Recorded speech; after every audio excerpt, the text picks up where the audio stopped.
About 314 Fahrenheit. I think that's been long enough.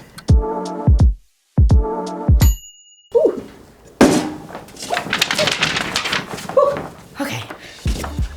When is RPI Giving Day? So it's actually happening right now, March 14th. Where can I give on RPI Giving Day?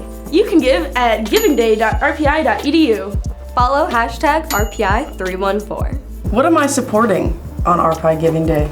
So RPI Giving Day is an opportunity for the RPI community to give back to RPI, to support clubs, for academics, for sororities, for fraternities, athletics, for literally anything that we could use money for. It's a really good way for you guys to actually contribute and donate to RPI.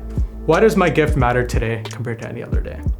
That's a good question. So on RPI Giving Day, donations get matched, so it helps increase what you're giving compared to if you give on any other day. It's also just a great day for us to draw a lot of attention to RPI and to help celebrate everything great that's going on this campus. Yummy questions. Thanks for joining us for Burning Questions, RPI Giving Day edition, and thank you for your support of RPI on RPI Giving Day.